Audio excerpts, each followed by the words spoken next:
Welcome back to another episode of ALANUI MELE, Hawaiʻi Hip-Hop History on PBS Hawaiʻi. On this episode, we flip open the pages of Hawaii's graffiti documentarian, Corey Coons, also known as THNK. His passion for street art and photography has led him to publish Hawaii's first graffiti magazine called Hawaiian Knights. Now let's get into this new episode. And we're back with another episode of ALANUI MELE, Hawaiʻi Hip-Hop History on PBS Hawaiʻi. I'm your host, Calvin the Catalyst. And in front of me, we got the man, Corey Coons, a.k.a. THNK. Legend to me and a lot of younger hip-hop heads, and even older hip-hop heads, for documenting Hawaii graffiti writers for at least a decade. For at least a decade? I would say a couple decades. Couple decades. And that made a huge impact, not only in Hawaii's graffiti and writing scene, but you also documented the b-boy culture, the MC culture. I transitioned to that stuff as well. I guess once events started popping up. Yeah, events. And I mean, you gave basically me a big shot. You let me write in your magazine. You covered the Light Sleeper show, which I came off of in 97. But anyway, everybody, this is THNK, a.k.a. Corey. But just Corey, THNK, which... You go think. Yeah. For the sake of... Hawaiʻi hip-hop. So talk about, like, where you grew up. What area did you grow up in? I grew up in Pearl City. Okay. So I kind of was just a little Japanese boy in Pearl City. So. And what year did you graduate? Did you go to Pearl City High School? Yeah, so I graduated from Pearl City in 88. 88, yeah. Okay. So were you there when they had that the reggae mural, that reggae mural? Was there a Rasta? That was like 91, I believe. Oh, 91. Yeah. Okay. Were you a part of that mural? Technically, I wasn't, but I jumped on board, like, just self-invited myself on that other part of the wall. And was that done? That was done in the tennis courts. Yeah. And then who did that mural? I believe, if I recall, I think it was Design, Dep 32, Trans. I think those are the main three. Right. That did the Alpha Blondie. Oh, Alpha Blondie. There you go, Alpha Blondie. Okay, wait, real quick. So Trans, was that the MC Trans or two different people? No, this is Trans. Okay. I guess he was like the new gen of Bomb Squad. Okay. I guess. Yeah. When he hooked up with Crush. Yeah. Yeah. Oh, nice. And I guess they brought them into Bomb Squad. Right. Yeah. So growing up in Pearl City, you basically, did you get into hip-hop first? I mean, any other elements of hip-hop younger? Nah, I was into my heavy metal, rock music back then. What were some of the bands you're listening to? I mean, like Iron Maiden, Motley Crue. I mean, it was just all that was like the hair band era. Right. It was like a lot of that kind of music. But it was just one day in my Japanese class, I was sketching out an Iron Maiden the logo, and then my classmate next to me is like, "What are you doing?" And I'm like, "What?" And he's like, he started drawing Iron Maiden in like bubble letters. I'm like, "What the heck is that?" He's like, "This is how you're supposed to draw stuff." I'm like, "What?" And I was like, that's dumb. That is just dumb. Oh, wow, okay. Who's that? Do you remember who that was? Gosh, I think his name was Davin Suzuki. Did he write too? Well, he kind of drew, but I don't know I didn't even know if he had a street name or anything. Oh, okay. Because I didn't even know what that whole thing was about back then. Oh, so at that point, before that, you didn't even know anything about hip-hop? Well, I mean, I heard like some rap songs on the radio, but I didn't follow anything. The culture. You didn't know the elements, or you didn't really follow anything about graffiti. I mean, there were like kids around the neighborhood that were like practicing tagging breaking and popping and stuff like that. Like every kid on the block was doing at that time. Yeah, because it was hot, yeah. Yeah. And then it kind of died down in the late 80s, I think. Yeah. If I can remember. So at that moment, you were like, whatever's. Yeah. But then that kind of just sparked my curiosity, because I was like, I'd catch the bus from Pearl City to Kalihi to go meet my parents. Right. And then I'd see like tags everywhere. And I'm like, what's going on? I was like, this is interesting. And then, we drive past Farrington. They had the DM's big Govs the mural. Okay, yeah. I was like, whoa, that's neat. And then my grandparents lived up in Pro Ridge. So when we passed that Pro Ridge Park, I believe, I think it was all Bomb Squad. Right. They did that one basketball court, all the walls, which I never got pics of. Oh. Which I should have got pics, but. And that kind of just like, what is this? And it just sparked my curiosity, and I was like, So you're in high school and all of this. Yeah, I was. You're discovering what? I think I was like a the ninth grade. Oh, ninth grade. Yeah. That's a great age to find. So I don't think it's Graffiti. maybe like 10th grade. Then I actually started like, okay, this is something I started like Right. doing, and you know. And who's your first people, or was it like just you and your friends? Like, hey, let's just start getting into this graffiti thing.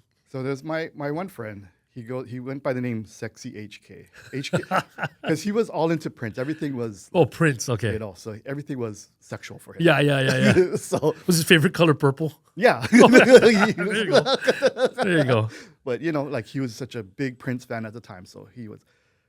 And we were talking about it, and he started, you know, oh, I want to be sexy, and then his initials were HK. Oh, So he's like, okay. I'm Sexy HK. I'm Right. like, oh, okay. Yeah. And then there was another guy that we were hanging around with, and he goes, "Oh, what are you guys doing?" And he could airbrush. Oh, He was an actual artist. Okay. This guy, James Conashiro. Right. So he was like, "Oh, you know," and we kind of just started hooking up, and we Right, were right. just in class, and we're doodling, and I was trying to, Yeah. trying to tag. It's like- Right. That's the best time though. The trying part. And then you know, he's like, I think he went by like freestyle something. I can't remember. Oh, that's a long name. Yeah, but I mean, he used to airbrush, so I guess Okay. for him, Right. It wasn't a big. yeah. So we were like, oh, why don't we make our own crew? Oh, And we're like, nice. okay, let's do this. And then like, what do you want to be called? And I was like, I don't know. Well, there's three of us. Well, why don't we go? We're the 3Ks because all our last names. Well, actually, no. Yeah, it was all our last names started with Ks. Right. So we're like the 3Ks Wall Tiger. So it was 3KWT. 3KW Wall Tiger. Yeah, the 3K. I love it. So corny. Love I was it. like, oh my gosh. The corn. Hey man, bring the corny. That's the best part. That's history. You know, so 3K yeah, we Wall just. I mean, Tigers. because I didn't drive and Right. I had a pretty. I couldn't go really far. So Right. I just pretty much got up in Pro City. Do you remember the first time actually getting up, like, tagging on the street? Not really. Or just kind of like a bus stop thing? Yeah, I was just like walking down the street, boom, Right. hit the light up poles, walk down to the next light pole, tag again. You know, Right. just- Walking from Pro City, everybody doesn't know Pro City's at the top of a hill. Yeah, So maybe if you walk down to like Highlands or walk down to Pro City Shopping Center or whatever, there's a lot of light posts yeah, that you can't hit. yeah. We just walk, tag. Right. You know, but I was always scared. So I was always Right. paranoid. My other friends would like, they'll just go, and I'm like, And were there a lot of other, when you're doing all of that, did you notice other names, other crews while you were tagging or in school? at Pro City, I don't know. It was, I think the only other crew that really comes to my mind was CTA, Crime Time Artists. Okay. Oh, yeah, okay. And then I know there was Artists in Motion. Right. But they weren't from Pro City. I don't know what school they were from, but they were in the area around. Yeah, I'd see them getting up. And then there was all the other big crews, MIA and all those other guys that were coming through just hitting up. But Pro City is pretty much, did you guys stay with that name? The 3K? Oh, no. That lasted for like a year or something. And then did your other friends keep it up? Well, James kind of fell off, and Right. we kind of separated. And Yeah. then- so me and Sexy, we're still good friends to Right. this Oh, day, awesome. But one day I was in summer school, and then I was just tagging, and then these two guys roll up on me, and they're like, "Yo, hey, what are you doing?" I'm like, nothing. The answer for everybody that's guilty. I don't know. I ain't doing nothing. It's like, and then they're like, and I guess when they saw who I was, they're Right. like, "Hey, you wanna join our crew?" And I'm like, "What?" I was like, "I don't know." I was like, "Oh," they're like, "Oh," and they were Artists Beyond Control, ABC. Oh, okay, yeah. They're like, "Oh, you want to be a part of us?" I'm like, "Oh, okay. Well, what do you? I mean, Yeah. What is it? What is I was this? like, A crew? I mean, it's like, oh, I think I've heard of you guys. I've seen a few tags. This is in Pro City Summer School. yeah." Okay. Then they're like, "Yeah, you want to be?" I was like, well, I guess that's cool. It's like, because Sure. I'm such a noob. Yeah, I was like, yeah. Oh yeah, no, that's cool. Yeah, okay. And I joined their crew, and from there it kind of just networked. Right. 'Cause then, So who's in Artists Beyond Control, ABC? from what I heard, they were like, it was kind of I guess they were a huge group, but I don't know I didn't even know all the members. Right. Who's the members that you remember? From in Pro City, that Yeah. there was this guy Izard, like Lizard Izzard. Oh, nice. This guy Spets. This guy King 88. Who else was there? There's a what's her name? Spaz. I don't. This girl Laverne, but Oh, wow. Okay. Female writer. yeah, Nice. it was just a handful, but from what I was heard, there was like I guess they had associates, so there was other people in Right, Townside right. too Right. that were Oh, nice. part of the group. But since I was so stuck in Pro City, I didn't know anything Right, outside. But so yeah, I joined up with them, and then Did that like help you elevate your writing? kind of sorta because they, I guess they were doing it longer than I was. Right, so, right. So they're older. Oh, they were the same age. Oh, same age. you know. But they just been in the They were game into longer. the game. They were into b-boying prior to Oh, that. okay, okay. And then Izzard and I believe Spets, they were, I guess when Skez was during the summertime, they would hang out Oh, together. wow. Okay. So they were part of a dynamic style bombers, Okay. the DSB group. Or Right, something right. Like that. So I guess they're, hanging out with Skez. Right. They had a different level of Oh, graffiti, yeah. so, Yeah. Schedule Town, right? yeah. Yeah. McKinley? I believe so, yeah. McKinley, I think. Yeah. Yeah. Oh, wow. So through that, you started, were you piecing already? Putting No, together? I was just straight tagging. tagging. I just straight tagging. I was like, what? So through ABC, you started meeting other writers. Right. And you started getting more into learning about hip hop. No, not really. It was Oh, not just more really. about. I just started like, started to learn. Okay, started doing pieces. Oh, started nice. to like actually Right. trying to elevate my skill in Yeah, graffiti, which didn't really elevate. Was but- pro so at that time that was maybe like what 85. So it was like 86 or so now. 86. But I think that's the time when I guess there was a big crackdown, or they were cracking down already on with Fosse and Right. the anti-graffiti stuff. Oh, okay. So like now I'm trying to get into this thing, but like everyone's getting out of it. Was so 86? Was it a big year for graffiti? Like I think 85, 86, 86, I think it was 87? it was going off. So that's why right? Fosse did that. Yeah. And that's like, oh, now I'm getting into it, but like everyone's bailing out of it. Oh wow. And then I think so that's like when freestyle started coming in. Oh, okay. Like know, and freestyle dance. Right. And then everyone's from transitioning from graffiti and Right. getting into getting into Yeah, because at dance crews. that time I noticed it was like breaking came in, b-boying came in the early 80s.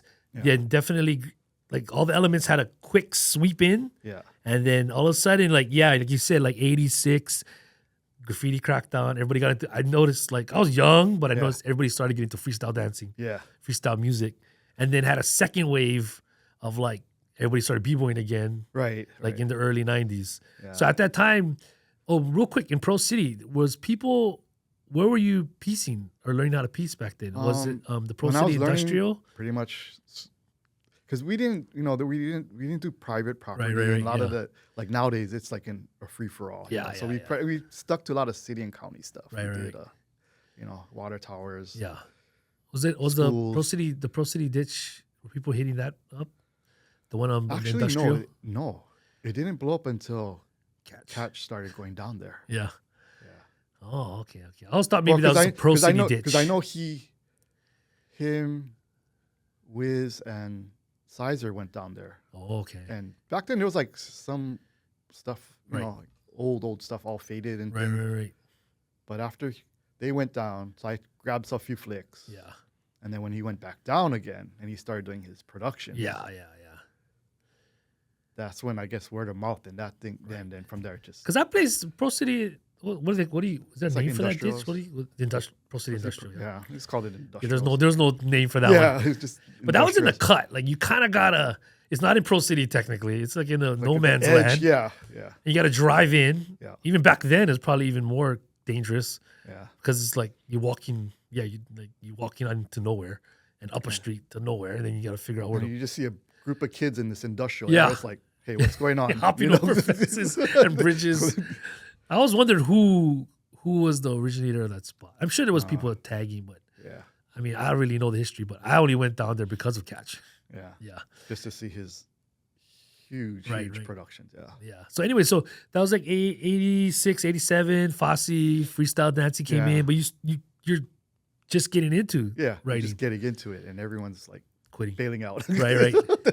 So were you solo or you was always with the, So that group Yeah. ABC that I was with, we just kept going. We just kept tagging along throwing pieces. here and Literally there. tagging along. Yeah. But I guess, and then from there, I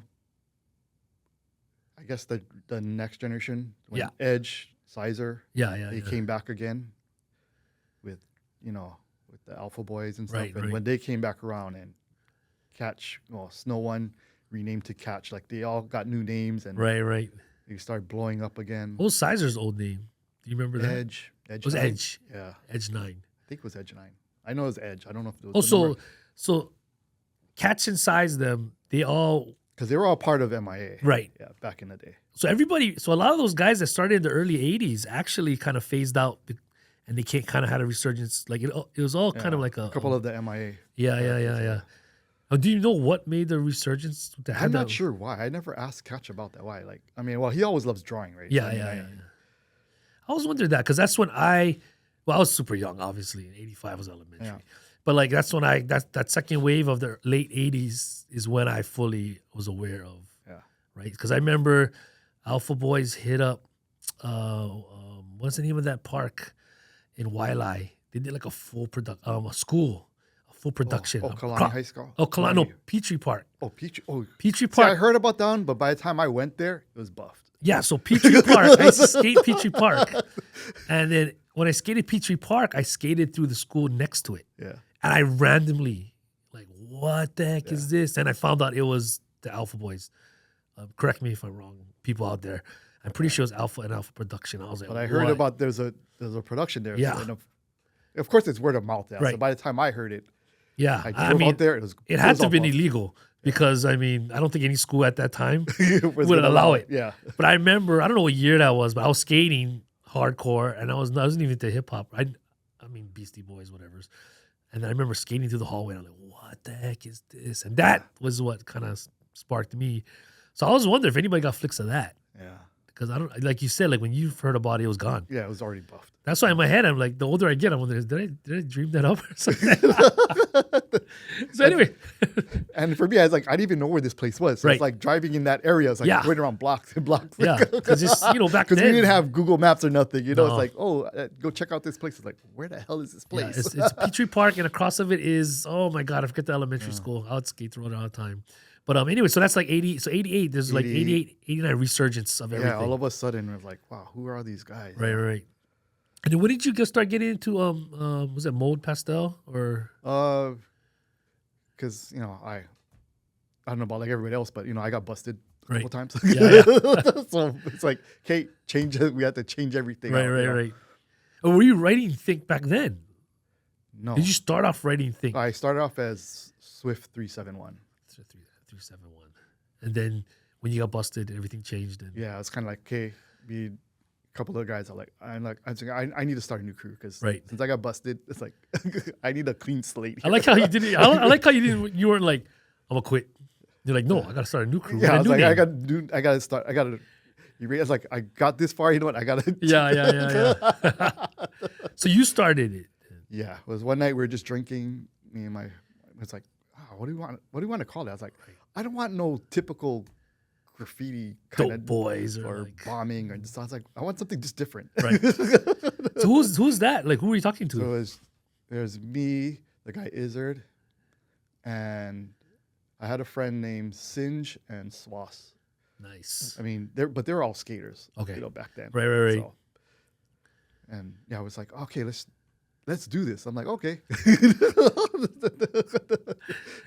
And you know what's funny? I do remember that late 80s, a lot of skateboarding and graffiti. It was really tied. Yeah. But not in the early 80s. Yeah, no, it was punk rock, heavy metal. Because when I started skateboarding, it was early elementary. I was skateboarding like second grade, third grade. And it was just straight punk, heavy metal. And then like the late 80s. Pretty much like almost every skater was tagging. Yeah. on their grip tape and, had something. But so you got busted, started a new crew. Yeah. And then it was you. And so the name-wise, you guys chose not to pick a typical... Yeah, I just wanted something. The best bombers or... Yeah, I just wanted something just different. Right. So how'd you guys come up with that name? It was we're just throwing out random words and then, and at that time I was like, I don't know why I was into Depeche Mode. Nice. I was like... Nice. So that was what year was that? 80... So this was like in 88. 88. Yeah. And then so you're like, Depeche Mode. And it's like, it's gotta be colorful and stuff. It's like mode pastel. It's like, that'll work. Mode that's so dope. I just had to be like Right. randomness words. Like, it just, Yeah. I mean, I gotta say that could have been. I mean, what other crews was popping at that time? Majority of the name of the crews were the typical like typical bombing names, right? Like Killer Squad or like that kind of stuff. yeah. Like, so you guys are kind of ahead of the time because I mean, ushering into the late '90s, there were a lot of like a lot of weird name crews. Like the 3BM guys, Three Blind Mice. Like LF. All these weird names, but. Zero Friends. Mode Pastel. When I learned about that, I was like, "Oh, what the hell?" I was like, "Oh, that's different. Like, that's dope." Yeah. Do you feel like maybe you guys were the first to kind of freak it that way? I don't know. I just didn't want it to be anonymous with like graffiti. Right, I guess right. we just wanted to be just out there. And then how big did the crew get at one point? It was a small crew. It was just pretty much my close knit friends. So it was only like 4 or 5 of us in there. And Yeah. Oh, that's dope. And then, but at that same time too, because everyone kind of like got out of graffiti, so it was just us because we were every day is like, oh, let's go rack some paint. Okay, it's like. Well, how old were you at this point? So I was at 18. Oh, 18. Yeah. Oh, nice. And what other crews at this? So this is must have been a lot of crews back then. No, because this is like that part where it kind of died off. Oh, it died so there off. wasn't too much happening. Right. I think there was New Wave Bombers. Okay. They were getting up. Who else was around that time? New Wave was Quest too. Yeah. And Alpha Boy. Then we were like, who the heck is this Alpha Boys? Right. Because that's town, right? Yeah, they were doing especially in Salt Lake, I guess, by Edge's old place. Yeah. So we were like, whoa. That's They were doing characters and right, background, like, brah. There's a lot of ditches. Here's a good question. Like, how was the ditches back in '88? It was kind of slow actually. Okay. So people were just tagging the streets. Nobody's really doing productions. There would just be like tags, but nobody was doing like productions. I guess like nowadays, like you go to any canal, there's stuff going on. So who would you say kind of ushered in the full productions down in the ditches? I don't know. Or not ushered, but the first one you've kind of recognized, like, yo, top to bottom. I mean, because for people that don't know, like Hawaii, we don't have subways. Yeah. We don't have. We weren't really big on the bus bomb. I mean, we bombed the buses, but not as crazy as like LA or San Fran. But the only one but his one was like extreme top to bomb. 20, 30 foot walls. Yeah. It's like, yeah. Walking in with this huge ass ladder, to go do it. But do you remember when you first seeing like a full production in a ditch? Not really. Not until Catch. Not until Catch. Yeah. Everything else is maybe just do their piece. Throw ups, and stuff like that, and just get in, get out. Wow. Yeah. Oh wow. Okay, so you, did you start meeting other writers in different areas as well, besides town? Actually, well, because of my other friends that networked, so we knew some people, but a lot of people were like they would tag here and there, and that was it. So their crews didn't get up like that back then. Yeah. But I gotta say, thanks to, I don't know if you remember Scrawling Wall. I do. They're part of Jellies, right? Yeah. That was it published from Jellies? I think so. Yeah. That newspaper. I think Scrawling Wall. Shoot. That kind would have. That would have been a Norm or Speedy would have totally got this one. We gotta go ask him. Yeah. We grabbed one of those. I think the first issue, because I think there was like graffiti on the cover. Right. Open, and it's like, wow. And they were like looking for graffiti artists because I guess because it was kind of more of a revolutionary type of newspaper. Oh yeah, maybe revolutionary books. I don't know. Maybe. But, so like they're looking for graffiti artists and stuff. It's like, oh, what is this magazine? And there we started seeing other crews in there that were actually painting, and it's like, oh, this is interesting. Yeah. And then I think that's how I actually met up with Sizer. Oh, okay. And I'm Cat 23. I don't remember her. No, I don't. I know. Am I supposed to know what it is? Deb Aoki. Oh, crazy! What? Oh, I don't know if that can edit out her name, but all good. Oh, that's crazy. Yeah. Oh, I didn't know she wrote. Well, because she was, I believe she was dating Eric at the time. Well, that's crazy. Because they were together at the time. So She was because she draws. Right? Yeah. I mean, it makes sense though. I mean, totally. So then probably size was probably. I mean, size has always been. I mean, we talked about him so many times. Once we get him on, then he can tell all the You can tell stories. all the He actual truth. was involved in so many groundbreaking and starting of so many things. I'm pretty sure he might have been the guy that was putting out all the graffiti in Scrawley Wall. Mm. You know what I mean? I'm pretty sure. Yeah. He was I mean, part it of looked like his style. I mean, looks like he did all the. because he's probably over there working at Chili's.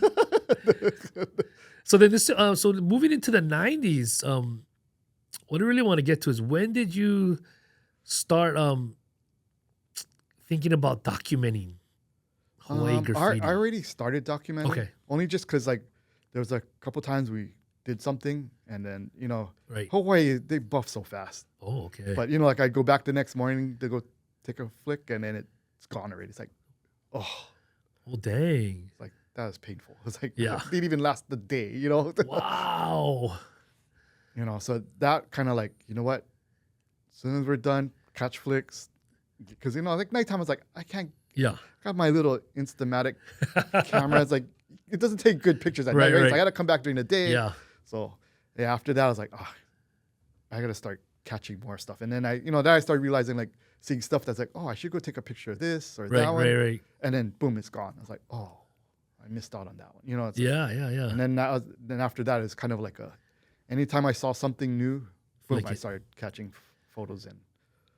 And you started compiling photos. Yeah, and I just take pictures and then I don't know why. And I don't know if it's like OCD and like it's I really like next thing I was like, let's go drive out to Aiea and let's go check out some canals, look for and hit up a tag here and there. But there's nothing new. Just we'll leave. Since you were in Pro City, let's talk about Halava, the Halava ditches. Do you remember the first time you went down there? Not until catch. Not until like I think he's the only one that is like actually going out like grinding, looking for spots. Wow. So not until catch. Yeah. Man, I wonder if because I wouldn't even know how to get into that thing because when you're driving over the freeway, it's like where in the world are you supposed to go to get in there? Yeah. True that. Because it's like straight walls. Yeah. Unless you know how to. They're not short walls either. It's it's like if there's a flash flood, you're stuck. Yeah, you're pretty screwed. Yeah, definitely just hug the bridge, guys. You make your way down there. That's crazy. So you never, even when you were in Pro City, even though technically proximity is Pro City, Halava. Yeah. Like you never thought about, I'm gonna go down there and paint or anything. Not really. No, we did. Wow. Until you heard catch. Because I guess we were not as adventurous back then. Right. We just had a kid up like, and we'd have rivalry with like some kids at Aiea High School, go to their school and did like a whole end-to-end on the cafeteria. Oh, wow. What crew was that at Aiea? That's when I was with Mode Pastel. We had switched to Mode Pastel. Oh, Mode Pastel. Yeah. Do you remember what crew you guys were battling? Was it BS, right? It wasn't Bomb Squad. No, I forgot who it was, but it had nothing to do with graffiti. It was more about, I think we're still into dancing. Oh, my other friends were into dancing. Right. So that's the only reason why we went there. Let it be known. Okay. So you're documenting all these things just because you're like, I want to take a picture of it. And you're realizing like, I'll flick this. I'll take a picture of this. And then this. And we heard, let's check out Aiea. Yeah. Aiea. Check out here. Flick. Yeah. And then at one point you're like, maybe other people want to see this? Is that how it kind of developed? No, it's weird because I don't know if you remember that UK magazine, Hip Hop Connection. Yes, I do. Like when I grabbed a copy of that and I was like, oh crap, wow, look at all this stuff they're doing in England. Yeah. It was like, dang, this is some good stuff. And then in the back they had their classifieds, and all of a sudden it's like all these guys from all over the world are like, hey, want to trade flicks? Oh. And so this is pre-internet, right? So everything is by mail, snail mail, right? And it's like, some guys from England. Oh look, there's some guys in Germany. Oh, wrote a letter. And send a few flicks from Hawaii, just as a teaser to see what they would do. Yeah. And then I was like, just blown because at that time, like, their scenes, it seems like it never died. It just kept going. Yeah. In Europe, it was just UK is crazy. So it's like, it was almost like Christmas, and in the mail, I'd like go home, open the mailbox. Oh, No way. Oh, there's a letter. Oh, So like every day I'd go home and like, was there anything for the day? Oh, like 3 or 4 letters from people from where it's like, oh my gosh, this is insane. And that kind of got me into the whole trading flicks and started. Oh, okay. Oh, you know what? I got to start grinding more because I need more flicks. Right. I'm running out of stuff. And that's crazy. And then it was. So wait, what year was this? Hip Hop Connection is early 90s. Right? Yeah. I don't think it was 80. I don't know. I don't. But where'd you find the magazine? At Towers. At Towers, okay. Yeah. Everybody, yeah. Because there was that back then. I was like pretty much. Yes. Real quick, let's speak about Towers and how that was almost like a unofficial meeting spot for writers or hip hop people at that time. Do you remember that era of Tower Records? Not really, because I just go in there, rummage through, look for graffiti mags, and be out and get out. Oh, it's funny. I would literally stay there. Because you'd probably looking for vinyl and stuff. But yeah, I would go in there. Any new magazines? Boom, grab it, gone. Oh, that's crazy. I would be there, read all the magazines. See, I'd read the Graffiti, Source, Rap Pages, Flavor. I'd read all those magazines. But while you're there, and I think a lot of maybe 90s heads can contest you there. You kind of like, gear check people, like look at, you look at them like, oh, is that guy a writer? Is that guy MC? Is that guy a B-boy? And then you'd be like, like you're profiling them. Yeah. That's true. That's true. Like I'd walk in and I could see like some kids over there. And it's like, oh, kind of just pause and wait. And go there, go grab my stuff, and then bail out. And I think I had the courage maybe 1 or 2 times to say, hey, what you write, or you rhymed on Towers. But I just remember Towers being that place of everybody kind of loitering. So you found hip hop. I remember Hip Hop Connection in Towers. Yeah. So that sparked off. Was it 1990 maybe? 1990. Yeah. And then so you might have been one of the few guys that actually like did that, because I'd seen it. I buy that magazine. It's expensive though. But it was like $5 at that time. Yeah, and that's expensive. Back then it was. And I didn't. I couldn't. Yeah, Tower Records is. I mean, I wasn't a big rocker for graffiti mags, but so you're there trading. Yeah, so I would just 10 to 15 photos, send it out to somebody, and then after my collection, because I would usually get duplicates. So if someone, I took a flick, and here I got it, made a copy for you, but then the duplicate copies was just piling up. It's like, oh, this is perfect. I can start sending out. And then I realized, oh my gosh, I'm running out of extras. It's like, oh, I need to go start looking around, getting more photos. Right. Not being that smart. Like, why don't I get reprints? Yeah. You'd assume, right? Yeah. And then by then I was at LCC. Yeah. Okay. So I met this one guy. He was working part-time at a 1-hour photo in Port Ridge. Oh, clutch. So he was like, hey, because he saw me one day, I was writing letters and I was putting. So what are you doing? I was like, oh, I'm sending photos and stuff. And then, we just hooked up. Yeah. And he's like, hey, come by the place and I'll hook you up. I was like, really? Nice. Oh. So then, after a while, it was like every other week I'd be coming by, like, here, stack of negs. Can I hit this, and then, like, okay. And then he would give me like a special discount. Oh, that's cool, bro. All my paycheck was going to photos. That's insane. So this wasn't even, you had no inkling yet to be like, I want to start a Hawaii version of Hip Hop Connection. No. You're just trading. It was just trading flicks. And for me, I think it was just getting to see what everyone was doing around the world. Yeah. Because there was no internet, so we only knew if someone had a photo and showed it to us. Yes. Or if you bought a magazine, it was in there. And that was it. Yeah. But these guys were sending me like, this is the stuff we did. Oh, we did these trains, and this past, last month, this is some stuff. And it was like, oh. And were you getting any feedback from the people sending you photos? Like, hey, I didn't know Hawaii had graffiti. No, that was the first thing. They're like, what? No way, you guys do this in Hawaii? I'm like, oh yeah, Yeah. They're like, wow. And then, that's the time, like, so like, I guess, well, it was pre 808 Giants. So but like East and Catch, Sizer were doing all these big production things. So like I would take flicks of that and everyone was like, oh. So I was like, oh, this is like my leverage photos. Nice. It's like, you want to send something? You send something good. I got more photos, I got the East Catch size. So it's like that's your Michael Jordan rookie. And then every once in a while, Estria would be in town. So nice. Catching all this stuff. Yeah. Like, got TWS. Did you know Estria back in the day before he moved? No. Well, I met him once because I knew his auntie. I used to work with the auntie. Oh, that's the only reason I knew him. Oh, wow. Estria was what crew again in Hawaii? He was. I'm not sure what party. In the mainland, he was with Together with Style. Yeah. Oh, okay. I told you, man. Well, we'll get Estria on. Estria, please, thank you.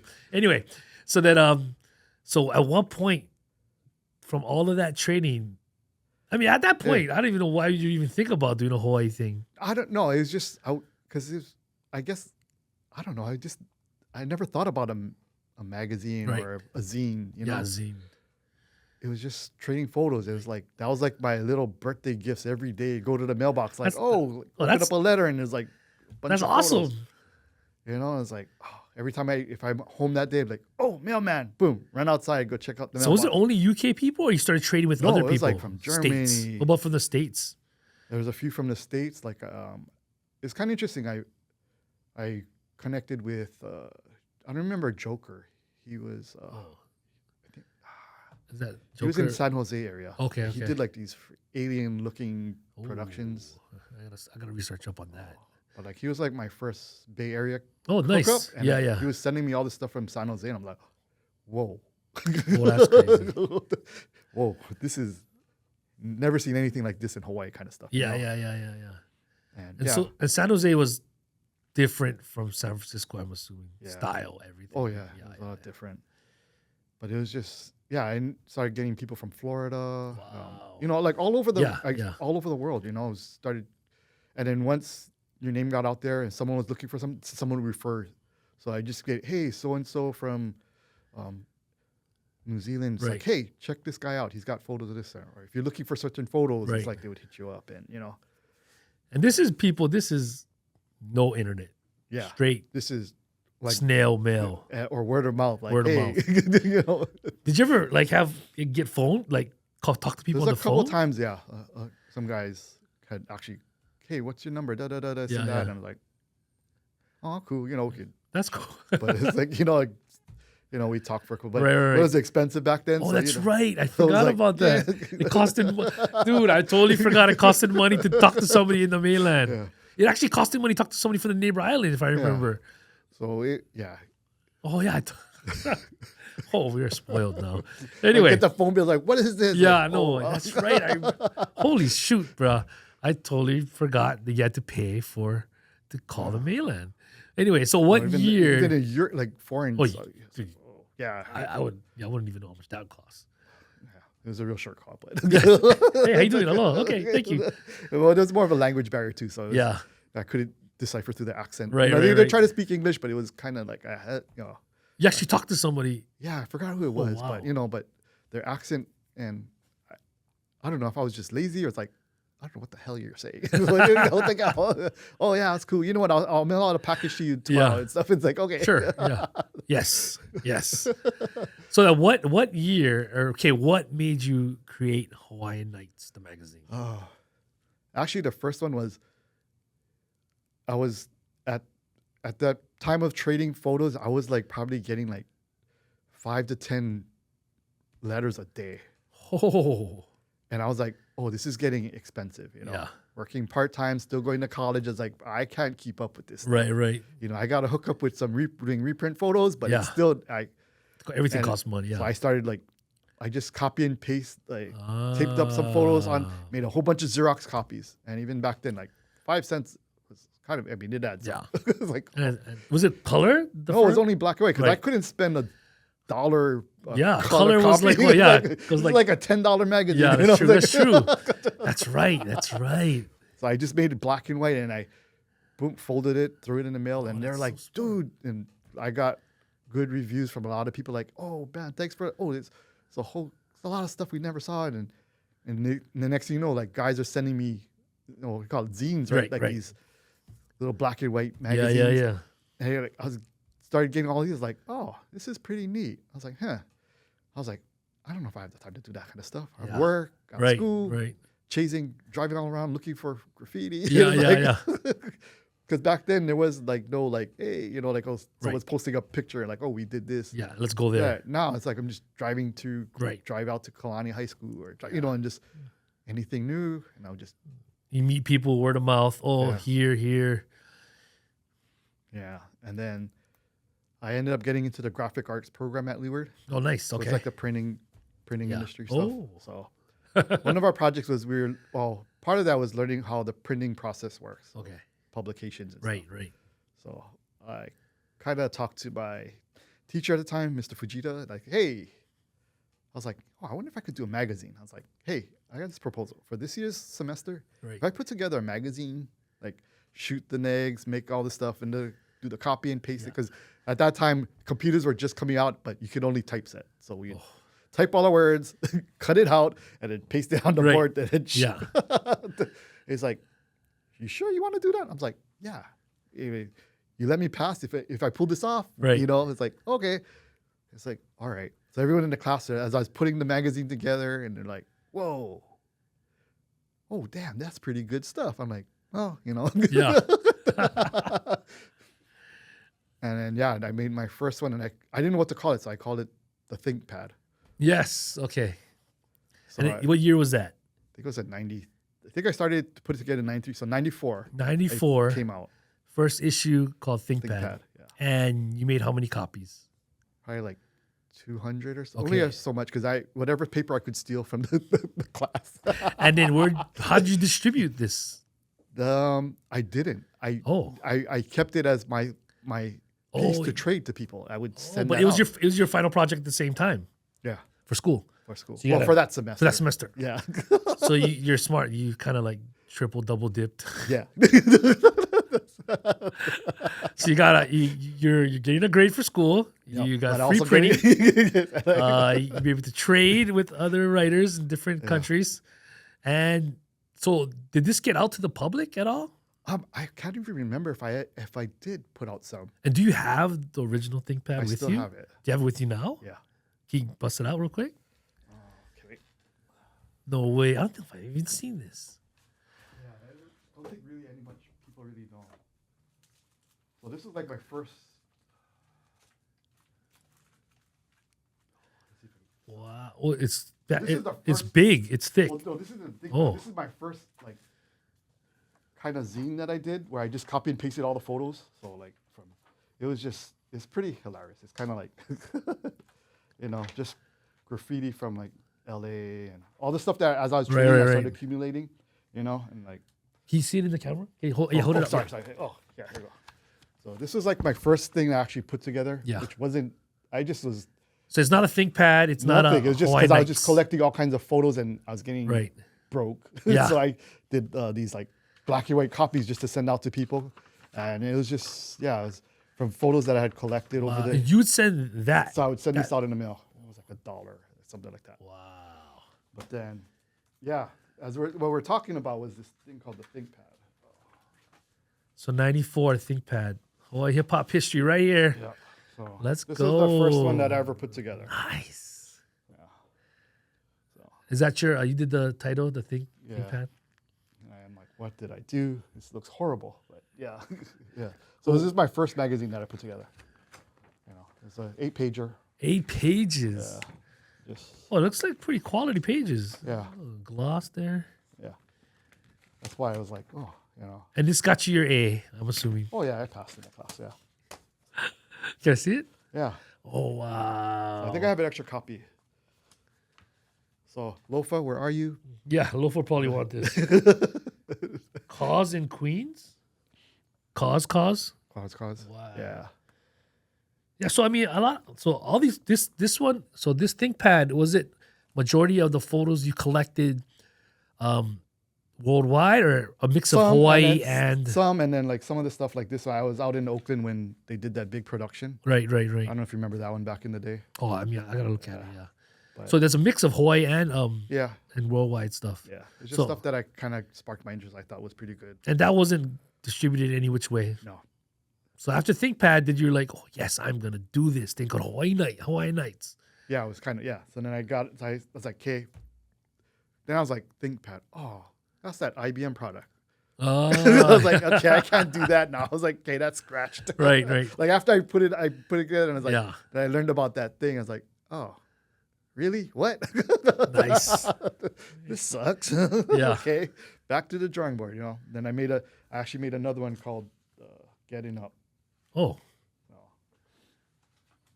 I love that you kept all this. Yeah, I have This to keep at least one copy of mine. yes. So it was just another. I actually got into like a zine format, black Okay. and white Yeah. copies Yeah. and, and just Oh, nice. It's just So how many typical issues zine cut. how many issues of Getting Up did you do? I think I only did like 3 or 4. then And from did you there- distribute those as well or no? This one I think I started doing. I believe it was Funk Pistol. Oh, okay. Funk Pistol was what I don't was know when in they came high around. school, so It's like 90. man, 90, definitely 90, 92 to 95. Something like that. Yeah. I mean, I remember waiting for my mom did have a second job at Mildred's Bridal Shop. And it was right on the corner from Funk Pistol. And that's where I would hang out. And that's where I met Sean Kelling Oh. at Funk Pistol. And I first time I ever met Buzz One. I didn't really meet him. I kind of just was, in the store buying tips and stuff. And I remember Buzz was there. I think the Humanakas. But I met Sean Kelly because I knew him from skateboarding. But so then you dropped it off at Funk Pistol. Yeah, it's like, hey, can I leave some of these here? Oh, but real quick, what is Funk Pistol? What was Funk Pistol? Pistol? Was it like a skating rave graffiti? Yeah, It was like the trend. Like that was like the coolest shop around town at that time, right? Yeah, Like they had all the dopest gear at that. they had all the records. Yeah, So I'm they were- thinking. So, oh man, I'm gonna get this wrong. I'm pretty sure size was involved somehow.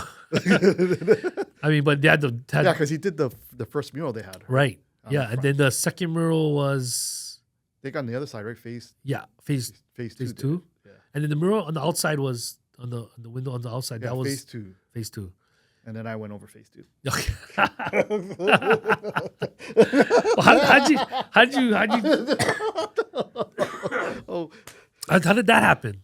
I forgot what happened. We were just because I was always there dropping off. Because by then I started getting into doing these things more frequent, and I was always dropping off. And I can't remember. Who's working the store? Who's working the store back then? Gosh, I don't remember. Billy.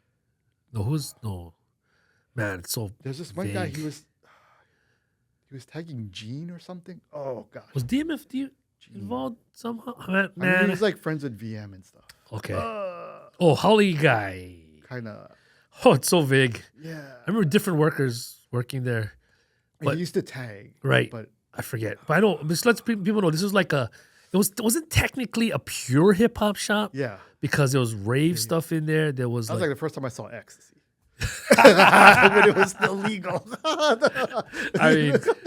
That Kiamoku jellies and that Funk Pistol experienced a lot of stuff going on in that Yeah. area. That first of everything, like in general. But yeah, that one. Yeah, it was a hit. It wasn't. That's It was like a mixture of all kinds of stuff. yeah. It was it's underground culture. Oh, yeah, I guess Because you say can get that. spray tips, you can get raver pants, you can get rave stuff, you get records. Yeah. Not only hip hop, I think you get drum and bass, house, and then have the neon lights in there and like Yeah. the lava lamps. I think if I remember, but we consider it a hip hop shop because they sold tips and sprays. Yeah, and they had all kinds. They had some magazines, but it was Yeah. but it was like the shop for Right. anyone in the underground that you wanted to go. There you go. Yeah. Because raves was really huge back then. Yeah. That was when the rave culture was super Oh huge. yeah. Yeah. So okay, you drop off over It there. wasn't about just watching the DJ. Sorry. Okay. No. It's like just having your own ciphers and Yeah. going out there and just doing your circles and Yeah, stuff. yeah. Just dancing. It's dancing. That was funner times. But we'll get it. Maybe we'll branch off to the rave culture somehow with ALANUI MELE, which should be because that was a huge part of my come I up. think during that time, it was, yeah. Yeah, I was DJing. Shout out to G Spot. With graffiti. Graffiti was like Graffiti, intertwined with rave hip at that hop, time. drum and bass, jungle, house trance, all that stuff. Like, as a good part of my DJing come up was raves, but I was like the hip hop room, Yeah. and I appreciated and learned so much more about the club culture and rave culture. And I'm so grateful for that. At first, I was like, this is weird-ish. I wasn't. Then once I figured it, once I kind of got more understood it and understood the culture and the music, I loved it. It was great. Oh, yeah. And I mean, even for me, it's like it's just freestyle dancing. It's like, oh, this is Right. my thing. And to be able to go to different rooms and and learn about different, like I get to meet the other DJs, so I got to really understand like where they're coming from and realize that they all loved hip hop. Yeah. You know, because at one point I'm like, oh, hip hop rules. Like, I'm a that's hip hop like, guy. You know, Rah, don't F with me. I'm hip hop, hardcore. And I just feel like, nah, dude. All the drum and bass guys love hip hop. You know, all the trance guys, they like hip hop. You know what I mean? House guys, they love hip hop. Yeah. And I'm like, oh, shoot, it's like dude. the bass, and they kind of just moved on. Yeah, they moved on. Yeah, no, 100%. Like G Spot. You know, he definitely put me on. And then I learned he's from Chicago. He knew all his hip hop, but you know, I always consider him like house guy. Yeah. And that always made me trip. I'm like, man, what am I doing? Like, dude, I shouldn't like think of anybody lesser because I'm just but when you're young, and you want to stand for something. I'm a hip hop guy, and I find myself funny back then. But you know, I really appreciate the rave culture. But anyway, so Hawaiian Knights, you're dropping off at Funk Pistol, and Jellies too, or just Funk Pistol? Just Funk Pistol. Funk Pistol closes down. Yeah. So did you transition dropping it off to Sarah's? I transitioned to Sarah's, and because Jedi was working there. And then did you know Jedi beforehand? Well, I mean, I've seen Jedi around and stuff, but then you know he was always at Sarah's. So. That's like, so true. Like that was like my most communication with him since it was always working. You Jedi know? and Sarah's, like you know what I mean. Like that is like synonymous. He's gonna do the podcast. I talked to him. He's giving me the, but I know in his gut he's just kind of like waiting for a little while, but he's gonna do the podcast. Yeah. I don't know if he asked me to bring some by or if I don't remember. Popped up. Yeah, like if I just say, can I drop some off and leave these here, you know, with all your other flyers and stuff. The flyers, yeah. And do you remember how many you made at that point? Were you making? I was making about 100 copies a month, every other month. And every other month you'd be releasing Hawaiian Knights. Yeah, I was trying to. You're trying to. Yeah. And you're taking photos every day. It just depends on my schedule. Right. So then, at what point did you started seeing you needed to make more copies, or just started seeing the notoriety? You never. I just kind of kept that at 100. Oh, okay. Yeah. Did Jedi? If you got it, you got it. True. If you did it. That's sorry. Next issue. That's pretty much how. When I think about it, there was never an excess. Yeah. It was always like. And at one point, it was almost because they knew I'd come Friday. Okay. There was like a crowd of guys outside of Sarah's waiting. So when you first started, doing it, nobody's expecting it, right? Yeah, nobody. Yeah.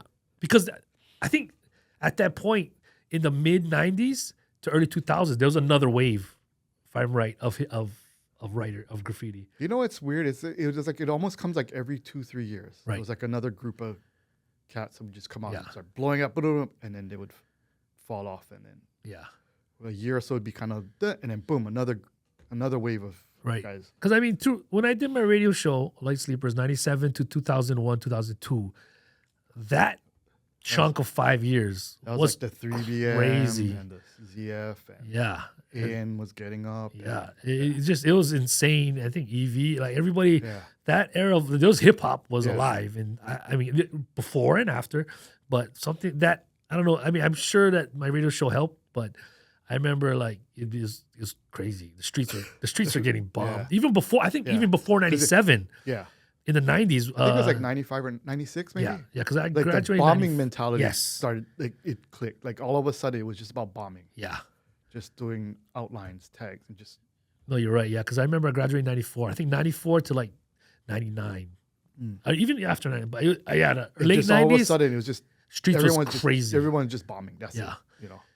Like I couldn't even keep up with who was who or what. Right. Because you eventually you made a roll call. I remember you did a roll call. I was trying to, And it was like 2 pages or something of like crews from the 80s to the 90s and to the like early 2000s. I'm like, how the heck do you know all these names? And you had names in there like of guys that only got up 1 or 2 times. Crews like that I was just trying to like catalog everyone. Yeah. Like I was just. But it wasn't typewritten. You hand wrote everyone. Right? You didn't type it out. I think the first time I did. And then I was like, this is insane. I was like, this guy's crazy. Like you literally hand wrote. I remember I didn't have a computer too, right? So it's not like I could just. you didn't want to do like the typewriter. You type it out, you cut it. Well, I didn't have a typewriter either. So I was like, everything was cut and paste back then. So that's insane. Because I remember all the Hawaiian Knights was handwritten, majority of it, and I'm like, this guy's crazy. And so do you think that Hawaiian Knights help? I mean. You know, it's a youth are influenced by what they see and what and the peers do. So I really feel like Hawaiian Knights, when it started, I think when it reached Sarah's, Yeah. I think that definitely played a part in why the streets were active. Right? I don't know if you got that because you're making it, Yeah. but from the outside, like for myself, Yeah. looking in, not knowing you at one point, going to Sarah's. 'Cause I was like, I don't know. I think just because I know it comes in phases, the way Right. Hawaii Yeah. works, it's just not constant. Like, Yeah. For a lot of things, everything comes in, does a few years, fades out, Right. something else comes up, and it's just like the graffiti. Like I guess like the late '80s, early '90s, it was about doing productions. and Right. stuff. Like that was like the mentality. Yeah. And then by the time like that mid '90s, like everyone's like, Bombing. "No, we ain't gonna do that. It's just we're going just all bombing. That's true. That's what it is. It's about That's true. bombing. Yeah. Just getting up." And I was like, "Oh, okay." I was like, "Oh," but I mean, it kept me busy. Right. I mean, But I was always I do say that people wanted to get into HK though. That's I think, Hawaiian Knights. And that kind of, to me, like from the outside looking in. that's kind of motivated them. Yes. No, I mean, 100%. I mean, a lot of people will say like when they got to HK, they wanted to see their piece. They wanted to, It's like, oh, look, it's I'm in there. You know what I mean? Because if you're in HK, like, dude, come on now. Like, Yeah. that means, I mean, that was kind of a big thing, because there was no Flickr. There was no, Yeah. what is all the other photo dump places? Yeah. All those ones. photo bucket. Photo bucket. Oh, yeah. and that's a whole nother story. All I don't that- know. Mine got deactivated and they burned everything. It's like, oh, you need to reactivate your account. And I go in there, there's like nothing, all gone. I'm like, anyways. Yeah. So I mean, all that stuff. So Hawaiian Knights. So you were. Do you have the first Hawaiian Knights? Let's see. These are all get ups. I think this is the first one. Oh no, actually no, I did a half folder. Oh, you have one? Oh, look at that. Is that a twist tag? Yeah, I know, because I was traveling too. So Oh, actually, this is the first one. that's the first HK. You can hold it up so the camera can get it. This is the first issue. It's a 96. Ooh. Oh, Oh, nice. yeah. You flip a couple pages. Who's on the front cover? Let's That's see. Gosh, can't remember now. I don't remember who this was is. this Hawaiian Knights all Hawaii mainly? No, this is from flick trading to Oh wow. actually traveling. So you got sort of catch in you got there. East. Yeah, and I remember that one character he did. Was that by Aya? Yeah. That troll that Oh, yeah, never yeah, got yeah. buffed. Yeah. The city and county would buff all the tags Yeah. around it. Yeah. Yeah. So this is the. Yeah, this is So like the first. I think it was beneficial that you didn't only cover Hawaii. Kind of, sort of. I wanted to whoever got to see, especially like in Hawaii, like you could see what else was Right. going on in the world because there was no internet, right? Yeah. So everything was, if you found the magazine at Right. Tower Tower Records. and at that time I think magazines were just starting to Right. Pop off. pop yeah. up. Yeah. So you had the Alton Bomb, you had Can Control, Yeah. Xylene. There's the Yeah. stand. I mean, there's a bunch that came out. And then what? So then you ran Bring up this. Xylene. I remember that the guy Greg. Yeah. I was trading with him for years, and then Oh, nice. started that distribution company thing. Right. I was like, Yeah. oh. I mean, those are like the standards. You pick them up, you buy them. He was like, he would be sending me all the B-Boy Summit tapes. oh, he sent you. Yeah. Oh, no. I was like, oh, cool. So real quick, how did you? So you did Hawaiian Knights for how many years? Gosh, I don't know. 94 to 2005 or 2006, I stopped. Right, and then in that time period, you started bringing in spray tips. So how did that come about in bulk?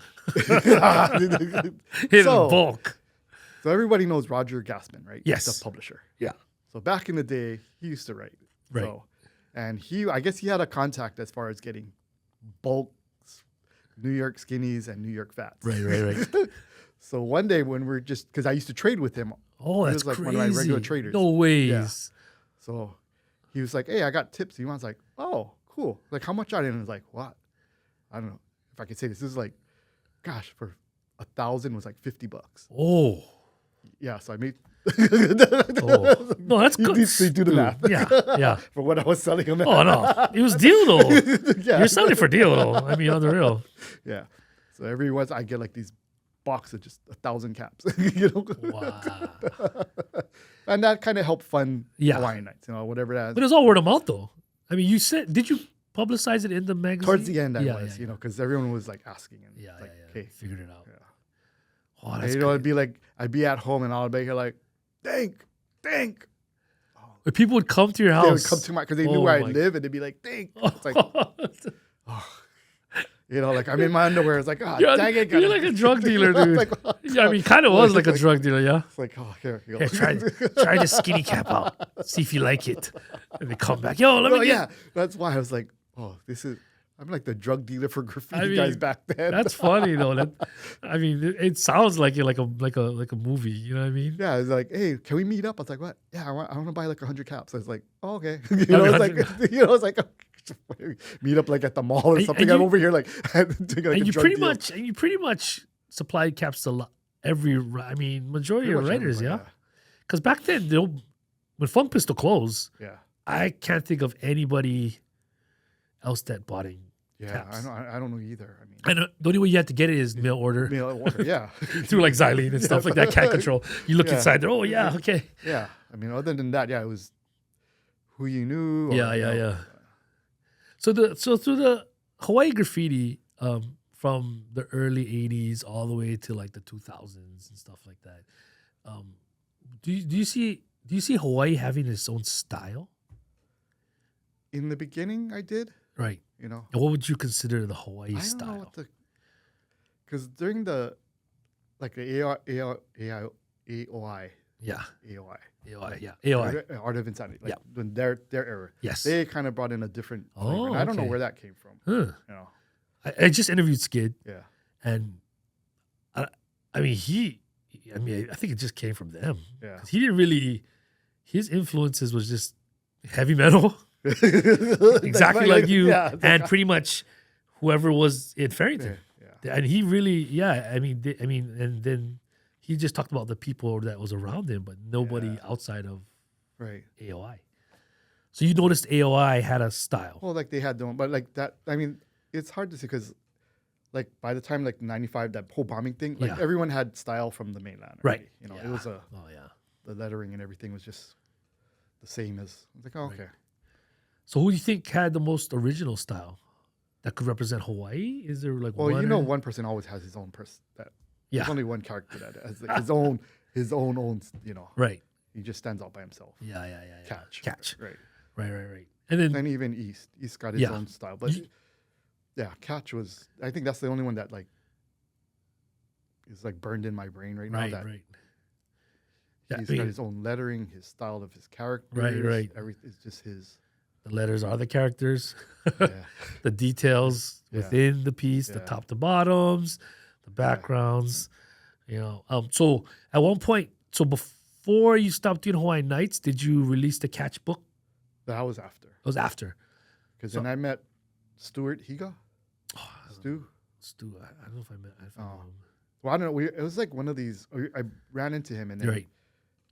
he was just talking about, hey, you should put a book together. I know Oh. you got a bunch of stuff. And I'm Yeah. like, oh, I mean, I do, but I don't know if I have enough. I would need Right. more material Yeah, for an yeah. actual book.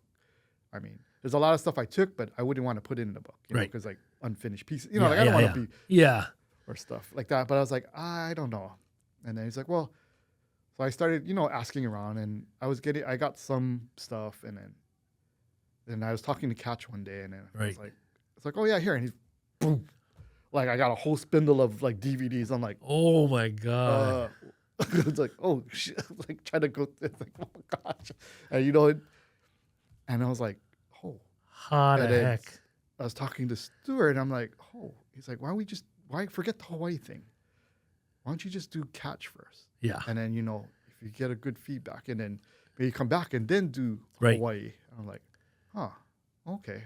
Wait, you're going to do a Hawaii book? Yeah, originally. Oh so my I was God. trying to dig around, but like everybody's like, I'm hitting up all the old writers and like, oh, I don't know. I don't Yeah. have the pictures. I'm not, it's like, Okay, so you needs pictures. Wait, so you're like transitioning from I'm good. I did HK for a couple decades. I'm gonna do a Hawaii I book. stopped HK just Right. because internet came around. Right. Everyone was, and then digital cameras. Like Yeah. everyone's catching their own stuff. I'm Right. like, the chase to grinding for all this stuff it kind of killed me already. I was Yeah, like, I can see that. Yeah. like, why am I gonna drive all the way to the other side of the island, take a flick when somebody already put it up on the internet. Yeah. You know, it's like, oh, Right. you know, waste my gas, waste my, you know, it's Yeah, like, yeah.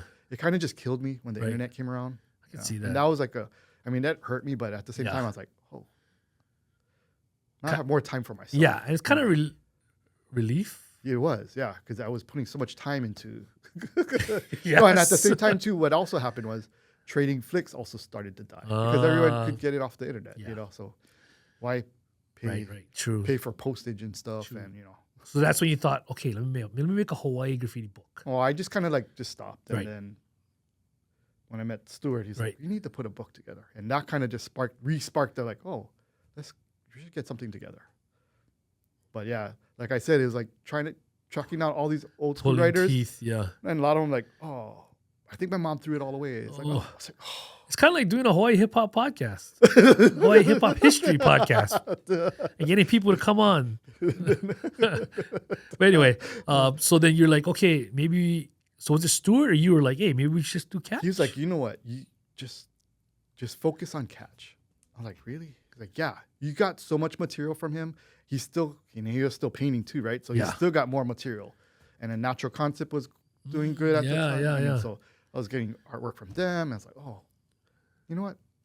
Let's do this." So I talked to him. He's like, "What if I just focus on you?" And you know him; he's so humble. Yeah. He's like, Catch, please come on the podcast. Catch, please. Oh, But it's like for me, I was like, this is like a portfolio for Yeah. you. Oh, Use yeah. it as a portfolio did you fund it yourself? and I funded everything out of pocket. For Oh, myself. much respect. That book is epic. I have a huge book collection that I'm trying to get rid of. That's like on the real. Yeah. That's the only book I want to keep. I'm not even lying. Everything else, like I have all kind of like I have like Cope 2 books. I have like all these other graffiti books. Like I'm just like I can get rid of all of these. And they're all kind of worth a lot of money. So I'm just like, nah, dude. All I need is the catch book because that's the only Hawaii one that That actually matters. was published. Yeah. Published and matters to me. Did you break even? I broke even. Okay. I mean, I made a little bit here. Okay, good. You know, Yeah. How did Catch receive it? Did he have input in the book? a lot of it was Okay. his input. You know, I Nice. because I did the layouts and stuff like that, Yeah. and I told him what I wanted to do. It's like, so we'll do like a Awesome. transition from when Yeah. you're a kid to where That is your awesome. current state of where you're at now and stuff Yeah. like that. And I mean, there was so many stuff that he pulled out that I wanted to run in there. Ooh. Like Well, his first freight whole car top to bottom. He pulled it out because of. Because there's a topless lady on top.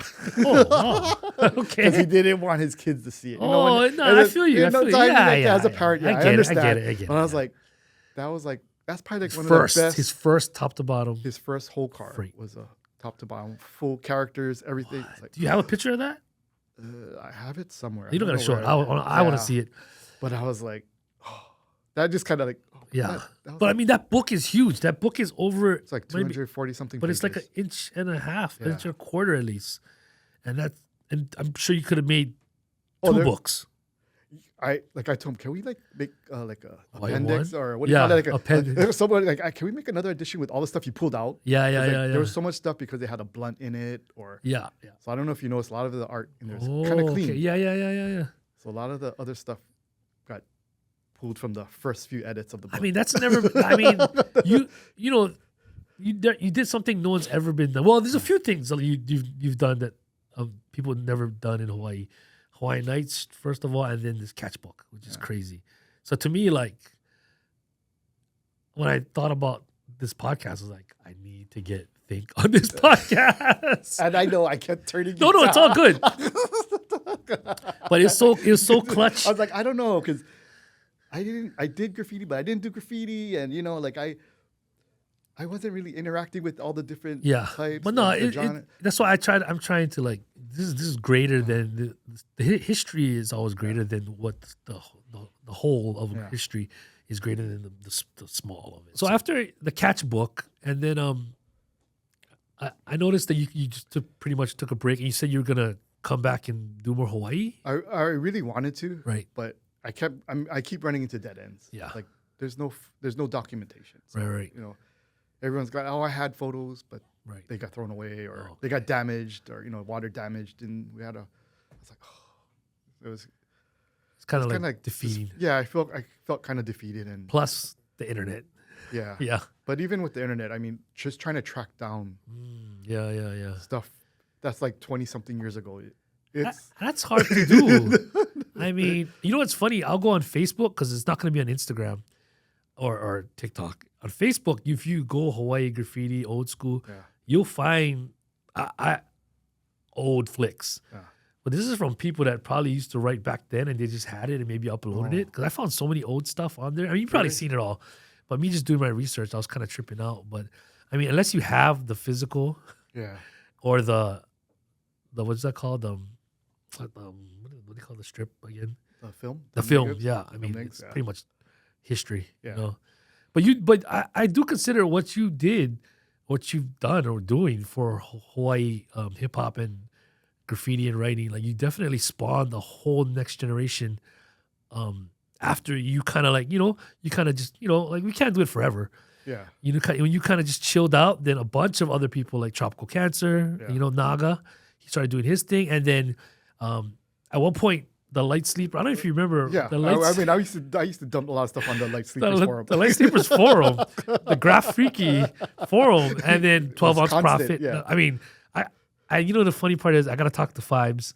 Shout out to Fibes.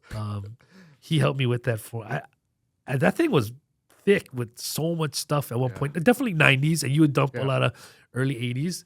And then, you also had 12 Ounce Profit, which I never really got into 12 Ounce Profit because there was too much drama. Yeah. So I just kept it on the Light Sleepers forum. And then there are other different ones, the Flickr, the Photo Buckets. And man, there's so many names of documentarians that came, but wasn't on print. It was more on the internet, you know what I mean? Which is cool because it's probably still living there unless I don't know, my Photo Bucket, everything got purged. So Mine too. I'm pissed because they're like, hey, there's no activity. You need to get signed back in to reactivate your account. And I finally did that, and everything was gone. And there was so much stuff that I had. That was. Yeah, I tried to look for. I mean, someone told me there's archives of. You can find archives of message boards and chat rooms on the certain. There's a certain way to do it. I tried looking for the Light Sleepers one, and I even asked Vibes, like, hey, man, we got to find that. Yeah. But it's gone. Yeah. Which is, at some point, I'm like, that's cool. Like, we lived it, was there. If you were a part of it, it's a bummer because I would love to have taken all the photos off. But, I mean, it's like, it's all good. Yeah. Definitely, like, what's done is done. And, if you don't have it, then if it wasn't there, then you had to have been there. Yeah. You know what I mean? So throughout all your years of documenting Hawaii graffiti and writers, is there any specific crews, or artists besides Catch that stuck out crew-wise, maybe? I guess depending during the eras that they had. Yeah, so like at that one time you had Evil Villains. Yes. And the DE crew. Yeah. Like they were at that era, they were, they were doing their thing. Right. And 3BM was the whole West, was that the Bay Area mentality. Yeah. Doing bombing, wheat pasting. Yeah. Rollers and they were like at a different Bay Area. Yeah, no, a funny part, I never heard it really said like that, but that Bay Area mentality did affect Hawaii, and proximity, we're so close. Yeah, the Bay and Hawaii. I never thought of it like that. Yeah, Bay Area mentality, the bombing, the hand style, the wheat paste. Stickers. Yeah, why? Because I know they kind of mentioned like that's what they were trying to do. Yeah, they were doing with their wheat pasting and all that stuff. And I was like, whoa, this is. For me, it was a different thing to see. When they were wheat pasting, I was like, oh, this is interesting. Yeah. The wheat paste was definitely a thing. Like not a thing. Interesting way to get up. Yeah, I'd never seen it really coming until I kind of obey. Start doing it here, and it's like, oh, right. There's all stickers, tagging, markers, pieces. Yeah. But yeah, wheat pasting is like, and then doing rollers, and now I was like, what? They did some rollers, dude. Yeah, I remember the Pro City one by Home Depot. Yeah. The backside of the warehouse that they did the roller on the backside of the warehouse. That was, I remember, because I lived on West Side at that time, right? Waipahu, and I would drive by. I remember the first time I seen it. I drove by, I'm like, what the heck? Well, And that was like the early years of AF, right? yeah. The early years. Yeah. And Anik was here's the other cat, right? Doing huge roles. Oh, Anik was doing huge ones. And, I really love those times because it was so raw, I guess you could say. And what do you think about Hawaii graffiti now? Like, what is your take on it? Do you keep up with it? I don't really keep up with it. Right. I mean, I just follow, hit some likes and stuff like that now. Yeah. I mean, I don't really. I think because of the technology too.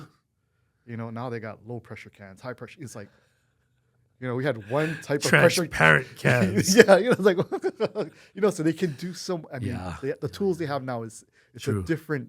It's so different from when we had a limited type of cans or what we could get, and like, 3 tips. Yeah, like even before the New York skinnies and New York fats came around. Yeah. Like trying to fill with a stock cap. You know how long that takes? And now guys do whole trains in like 5 minutes. Like, man. So is there any writers that you've from Hawaii that you follow? I mean, you notice now? I mean, and pretty much all the normal cats that are still getting up in all the productions. Yeah. Is it one of those things where you find yourself driving and no matter, being a father, being a 9-to-5 worker, being old like us, you still have the eye? Do you still have the eye? Yeah. Oh, yeah. That part, I don't know why it won't go. It won't go away. It's still catching a tag. Yeah. Yeah. And driving, and you could be like driving, looking straight, tired from whatever. But somehow in the corner of your eye, you'd be like, oh, how's that new piece up there? Yeah. Oh, you're like, oh, that's cool. It's funny how they never lose that. Yeah. It's a weird, I don't know if it's abnormality, but only a writer. It's kind of like skateboarders with skate spots. Yeah. And graffiti writers or writers with spots. Yeah. You think, wow, what if somebody hit that? And then somebody does hit it. Like I always wanted to hit that one spot where Jux hit in Pro City. Where's that one? On the backside of that warehouse. Oh, gosh. The freeway. I think it's a church now.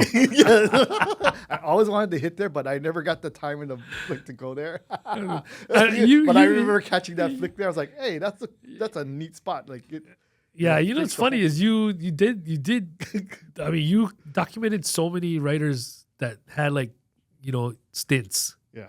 So you weren't really. So at some point, you weren't looking for only the catches. You kind of just. No, I was just everything and anything I could. Wow. The only thing I do regret was not catching tags. Oh yeah. Because I was just doing pieces. Throws, like every once in a while, like if there's a whole collage of tags, maybe I'll take a flick. Right. Now that's one thing I did. Like, I should have snapped. Because of tags too. I think tags would bring a sense of what is that called? A timeline almost, right? Mm. You could definitely tell 80s. Oh yeah. 90s, 2000 tags, and even I regret. I have one picture of the wall in K2H. Oh. But I wish when you're saying that, tagging, catching flicks of tags would have been dope. Like jumping on the city bus to just catch the totally tag the backseat of the bus. Yeah. Like now it's like right. But yeah. So with all your archives that you have, yes. Is there any plan to release anything, or you just kind of I'm good? I don't know what to. That I told you, it's like when we were chatting, I'm like, I'm getting old, and I don't know what's going to happen to all of this stuff. Yeah. True. We're not like we have the Museum of Hip Hop on the mainland. Like I can just here. It's like me and a billion other DJs have records. Same thing. Yeah. We don't know what's gonna. Yeah. Records is one thing though, because you can get those, but this is different. You know what I mean? Yeah, and it's more personal too. For the people that was involved. Right. And I've got collections of magazines, flyers. I was trying to collect all the flyers back then. Oh, wow. I got all the flyers I was on. You were on. It was 3 binders. That's an art show in itself. I mean, surprisingly, I was like, oh, wow. And a lot of them are rave flyers. Because when you made me go digging up for this stuff, I was like, oh. And I started wow, I don't remember all these things that I had. Yeah. It brings back memories, though. Yeah. And I found I have cases of Sakura outliner markers. Yeah. So they still work? They still work. Oh, that's crazy. I was like... Tips? Spray tips? No, Sakura outliner. Oh, do you have any? The tips? Nah, because they're plastic and they get fragile. But The I have a sakuras, couple. wow. Yeah, these outliner markers. Yeah. That's crazy that they I still was like, I have a whole case. There's like a Case. I was like, why? I was like, why do I still have all of this? vintage. The vintage is Yeah. in now. Maybe you can be like, hey, Yeah. anybody want to buy a case? Well, and that's what I think. After the whole book thing, I was trying to find like older markers and stuff. Oh, I got okay. it. I got. Did I you don't get into know the can thing? No, not That's the that's on can. another level. Yeah, Collecting the old but Krylons. like being in Hawaii and it's just the humidity. Just Yeah. it just destroys the cans unless I'm keeping it in AC 24/7. That's true. And that can be a lot. That's like collecting records, kind of Yeah. bulky. Kind of sits But I there. started collecting markers. So I was Oh. so I tracked down like what was that, early 80s Magnum 44 markers. Wow. You still got those? Yeah, I have Oh. that's all in that one little storage. I got that. So maybe the next thing for you, like the big show would be like an art show or something, or a gallery. If we get that together. Anybody But down? it took like months for me to just go through all the stuff Oh, and that's see true. what's it's like. Well, that would be dope though. Yeah. Shoot, Corey. Yeah. This has been great. Thank you Oh, for no, all. thanks. Thank you for all you've done Oh. for Hawaii Oh, thanks for hip hop, inviting me too. for Hawaii documenting Hawaii graffiti. Yeah. I mean, it's never going to be done before again because I mean we have the internet now. Yeah. So to have physical copies, to have you've spread Hawaii graffiti and hip hop because at one point you were documenting more than just Oh yeah. you know what I mean, Once writers. all of a sudden when events were Yeah. happening. Yeah. Yeah, and that DJ helped. battles, b-boy battles. Everything was in those Yeah. things. You know what I mean? So that. I mean, it helped definitely help our scene grow beyond Hawaii. But shoot, for me and everybody else, thank you very much for everything. You have anything last thing to say? I just live your life, you guys. Just enjoy it. Yep. And that's it. Cav the Catalyst, PBS Hawaii, ALANUI MELE, Hawaii Hip Hop History with Corey Think Coons. Peace. And mahalo for watching another episode of ALANUI MELE, Hawaii Hip Hop History on PBS Hawaii. Check out all of our past episodes on our website, www.pbshawaii.org. And also check us out on all social media platforms. I'm your host, Cav the Catalyst, and you're watching and listening to ALANUI MELE, Hawaii Hip Hop History on PBS Hawaii. Aloha and peace.